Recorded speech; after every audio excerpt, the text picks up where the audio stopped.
नमस्कार, मी संतोष पिंगळे। आज या ठिकाणी लाईव्ह येण्यामागचं कारण एकच आहे की थोड्याच वेळापूर्वी कामराजनगरमध्ये N19 आणि N21 मध्ये 21 मधील कार्यकर्त्यांची कमिटी मेंबरची एक बैठक झाली मुक्तुमाई मंदिरमध्ये। त्या बैठकीमध्ये या ठिकाणचे स्वयंघोषित पद जाऊन सुद्धा नगरसेवक पद लावणारे परमेश्वर कदम यांनी प्रकल्पावर बोलणं कमी आणि आमच्या विरोधकांवर बोलणं जास्त असं करत लोकांसमोर व्यथा मांडली। त्याच्यामध्ये त्यांनी एक आरोप केला आमच्यावरती की रमाबाई आंबेडकर नगरमध्ये गटारात पडून एका मुलाचा मृत्यू झाला होता आणि त्या मुलाच्या मृत्यूचे पैसे महानगरपालिकेकडून विरोधकांनी 2 लाख रुपये घेतले, खाल्ले आणि ते त्यांच्या कुटुंबापर्यंत पोहोचले नाही। तर त्यासाठी मी त्या कुटुंबातील म्हणजे त्या मुलाचे वडील कांबळे काका हे या ठिकाणी उपस्थित आहेत। काका, तुम्ही स्पष्टपणे ह्याच्यामध्ये सांगा की काय घडलं होतं आणि तुम्हाला किती पैसे महानगरपालिका अधिकाऱ्यांनी दिले होते।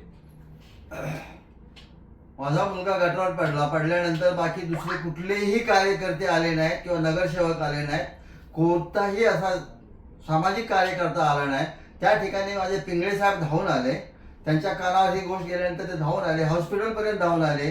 तिथून ज्या ज्या काय गोष्टी करायला पाहिजे त्या सगळ्या गोष्टी करत गेले।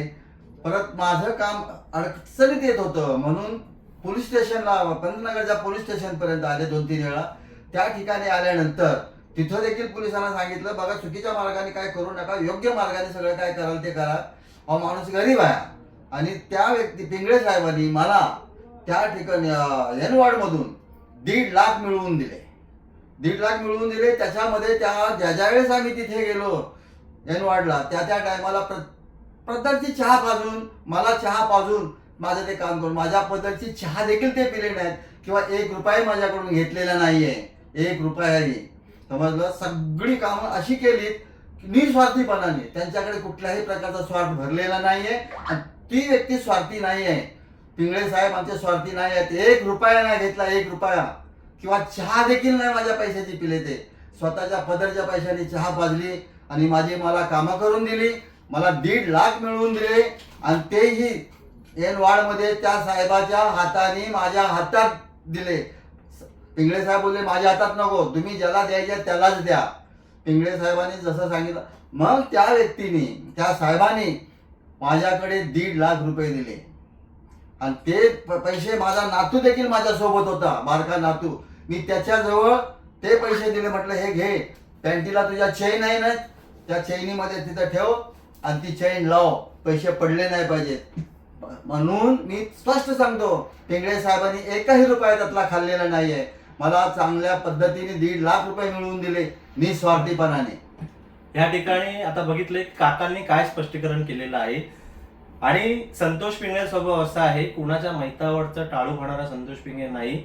त्या एका वयस्कर माणसाचा मुलगा गेला आणि त्या मुलाचे पैसे संतोष पिंगळे आणि आम्ही विरोधक काढत। मी परमेश्वर कदमना या ठिकाणी विनंती करतो की मी तुम्हाला तुमची मीटिंग संपवून आज 1 तासामध्ये दूध का दूध पाणी का पाणी केलंय, ह्याच्या पुढचे आरोप तुम्ही सांभाळून करायचे। जर मी माझ्या अवकातीवर आलो तर तुम्हाला नक्की त्याचं उत्तर देईल। तुम्ही आम्हाला विरोधक म्हणता, आम्ही विरोधक नाही तर आम्ही सुद्धा या ठिकाणी आमची घरं गेलेली आहेत। तुमच्या त्या प्रकल्पामध्ये घर नाही, आमचं स्वतःचं घर गेलेलं आहे आणि हा प्रकल्प लवकर चालू व्हावा म्हणून आम्ही प्रयत्न करतोय। आमचं आंदोलन हे प्रकल्प लवकर चालू होण्यासाठी आहे। त्यामुळे कृपया आम्हाला विरोधक ठरवू नका आणि जर आम्ही खरोखरच विरोधक ठरलो तर तुम्हाला खूप भारी पडेल असं या ठिकाणी कळवतो आणि थांबतो। जय हिंद, जय महाराष्ट्र, जय भीम।